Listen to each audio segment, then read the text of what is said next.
Well, folks, Happy New Year, and thanks for joining in with us to start off a new year 2026.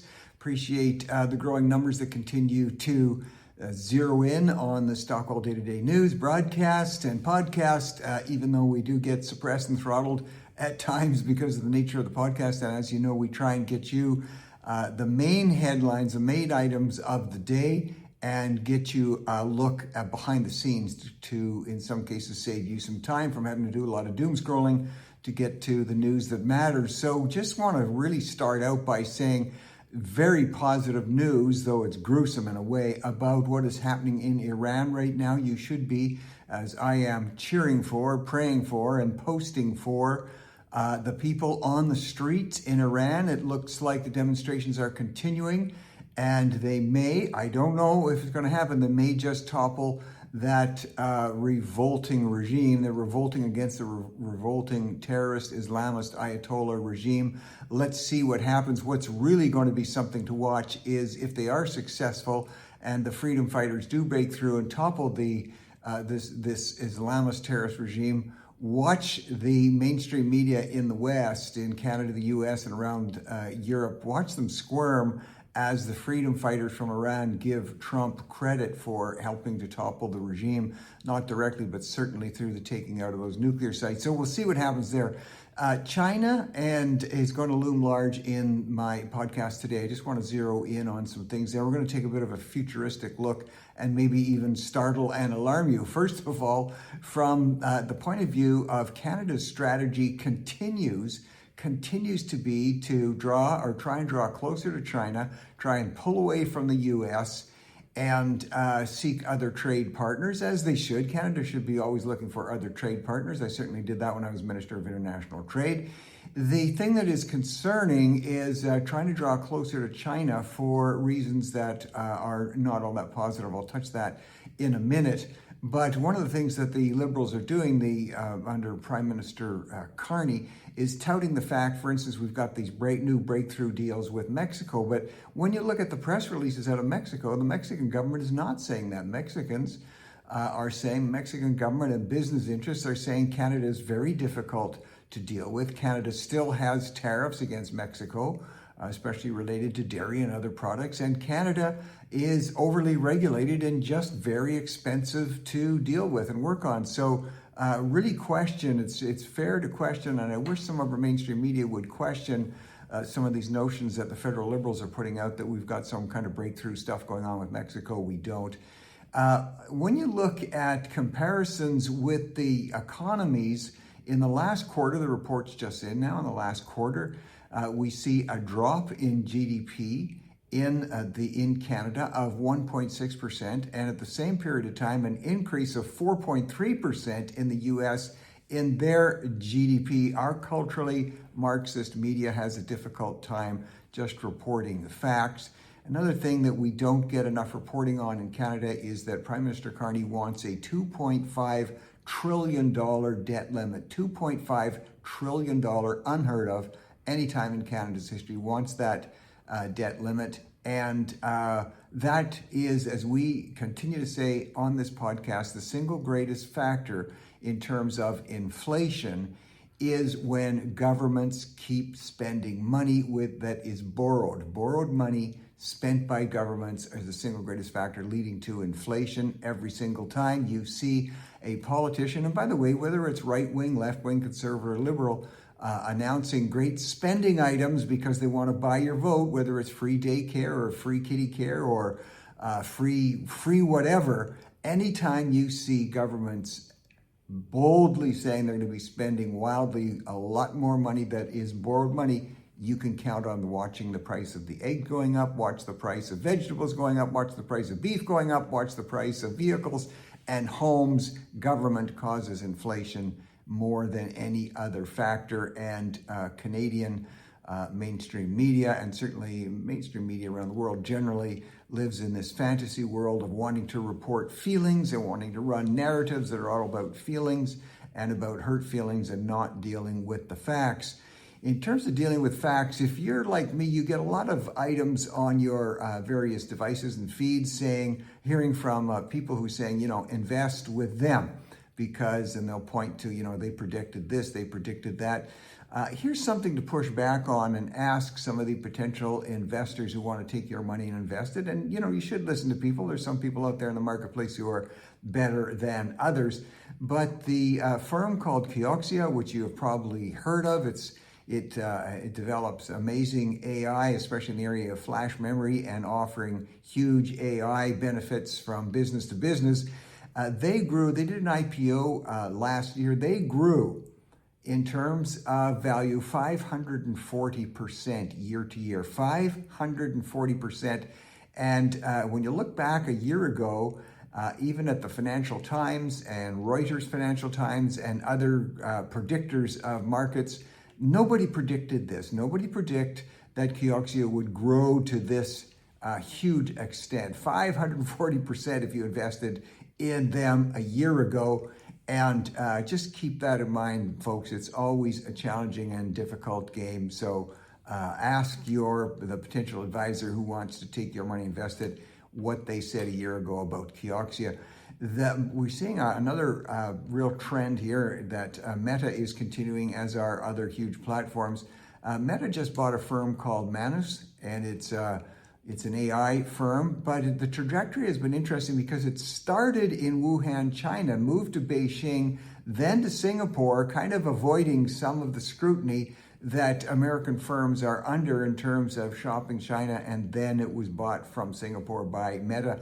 These get-arounds are becoming increasingly common in terms of China technology making its way into the rest of the world. And we know that China is having absolute breakthroughs in a number of areas. The firm DeepSeek, of course, amazing breakthroughs in the terms of developing AI product that requires far less power than is going to be needed for the huge power grids that are necessary to drive the ongoing AI progress for the future. So keeping this thought in mind about China, they are also on almost every front. They're coming up with some remarkable breakthroughs. Just recently, and I didn't see this in mainstream media, they didn't want to report. For instance, out of the province of Sichuan, they just did an amazing flight test of a brand new class of helicopter, a tilt rotor helicopter, and it did its maiden flight. And it's called the R6000. It carries more weight than any other helicopter in its class. Its range is 2,500 miles. That's about 4,000 kilometers for people on the metric system. And as you know, helicopters mostly will fly at an altitude of maybe 10,000, 12,000, 14,000 feet because the air is thinner up there and the rotor blades need thicker air. That's the basic aerodynamics involved there. This particular Chinese helicopter will fly at 25,000 feet at speeds of 350 miles an hour.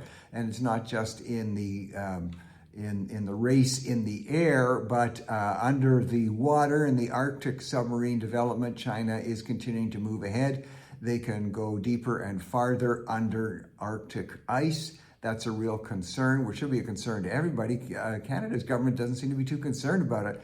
The Americans, I can tell you, are very concerned about the possibility of Arctic submarines getting China submarines with increased and enhanced nuclear power getting closer to their borders.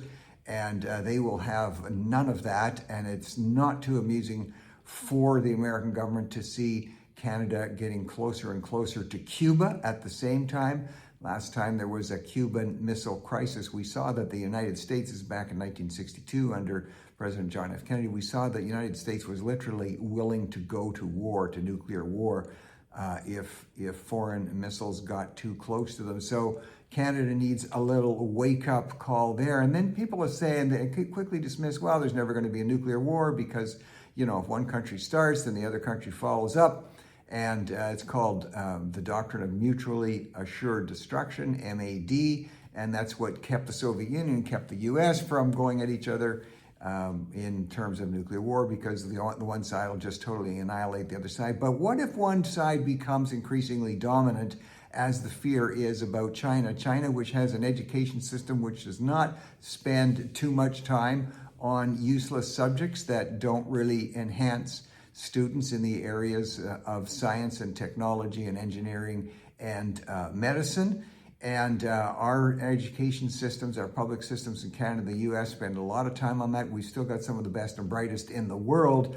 But the way you advance technologically, whether you're, as they did in the US in 1944 with the final breakthroughs on the nuclear bomb, whether you're talking about go back even further in time in terms of developing things as basic as the light bulb, or shoot ahead in terms of developments relative to the internet. The breakthrough developments always come to the companies who are able to hire thousands and thousands of people who are trained, who are educated in these areas. And China is really winning that war. It's the war that we don't often look at in terms of they are educating students by the millions to be much more highly productive in these areas. Canada and the US, we still have our universities filled with students who are very bright and very passionate about things, but unfortunately are spending undue amount of times on subjects that are woke oriented and are really not going to do much to advance us in our technological or even business future. China continues to leap ahead on that, and this will be the concern. Any time in history where one particular nation or one particular group or army gets a significant lead militarily over the other nations, the temptation to use that power is huge, and all through history it does get used, and in a pretty amazing way when it's done successfully. Let's go back and look at how conquerors in the past did this. We can take any number, but look at Alexander the Great, what he did. And under his oversight, of course, his armies developed militarily in an amazing way. Better chariots, better arrows, better spears, better swords, better shields, better methods of attack. So when he would go to another country, did he have to completely annihilate that country? No, he didn't. He would go in, he would take out one of their major cities, absolutely destroy it, and then he would call together for the leaders of that country and say, look, you've seen what our superior military forces can do. So from now on, we're going to have tribunes in each of your city. We're going to have tax collectors, as it were, and we're going to leave you alone. But every year, we want you to send us X amount of gold, X amount of wheat, X amount of precious metals, and of course, a certain amount of women, and we'll leave you alone. But if you fail to send the tribute, we're going to come right back with our superior armies, and we will crush more of your cities. And that's, in fact, how a belligerent nation that has superior war power will, in fact, advance. And now you're going to have, I believe the concern is we've got China very much advanced on the nuclear front, very much advanced on the high-tech front, in a way that can knock out another country's entire electric grid. It can knock out a country's entire cyber grid, and even knock out the military power. We talk a lot, and you hear a lot about, and in America, in the US, they talk a lot about, well, their forward-looking aircraft carriers are able to get to the hotspots of the world and send jet aircraft against enemies. Those we are increasingly hearing from insider sources that the missile power and the drone power in China right now is at a superior state of what is in the so-called free world, and a U.S. aircraft sailing toward China would inevitably be engulfed under an attack of simultaneous of thousands of missiles all at once, thousands of drone technologies, and cyber technology, and probably wouldn't last too long. So as you see this situation developing in China, it is not just futuristic or doomsday thinking to see China could factor up a reason to attack the US, knock out the cyber capabilities, knock out the electrical grids, and maybe take out one city, just one city in the US, maybe San Francisco for debate purposes. And then after doing that, say to the citizens and the government of the United States, now we're going to leave you alone. You can clean up the mess, the nuclear mess in San Francisco. We're going to leave you alone, but every year we want you to send us X amount of oil. I want you to send us X amount of gold and wheat and food products and technological products. Oh, and by the way, we want to send us a certain amount of women because the population in China is going down. In a futuristic sense, that is not completely unrealistic. These are things which belligerent powers, especially a power like China, which has no belief in God, no belief in the rights of people, has one belief only, and that is sheer power and domination. And that's the type of thing that concerns me. And that particular scenario was laid out to me by a well-known historian who actually got his PhD from the Sorbonne in Paris, and he got it, even though he was English speaking, he got it in French, and laid out that that's the way a belligerent nation would move ahead if they ever, in fact, did get that type of technology. And here we have Canada wanting to draw closer to China all the time, and Canada saying no to being part of a dome, a protective dome for the United States. I don't like that trajectory. I don't like what that combined with the economic trough in which we continue to sink in Canada is just not good. And I have some pretty strong concerns about that. I hope you share some of those concerns. Hey, how about switching from that type of battle to the battle of the sexes, as this tennis tournament was just called just a few days ago. It was very well publicized around the world. Battle of the sexes. And it was a man against a woman. It was Nick Kyrgios against Aryna Sabalenka. Now, Nick Kyrgios, pretty good in his own right. He's not ranked number 40 in the world. He actually got to the finals in Wimbledon in 2022, but he's up against the formidable best woman in the world, and they had this battle of the sexes. They even made Aryna's court much smaller, so it'd be much more difficult for Nick to use his superior, obviously, physical strength to power her out. And of course, he won anyway. You know what? He didn't go bragging all over about it. He congratulated Sabalenka. He congratulated her on her game, because it's just obvious. He's physically stronger than she is, and he's number 40 in the world. She's number 1, and he clocked her.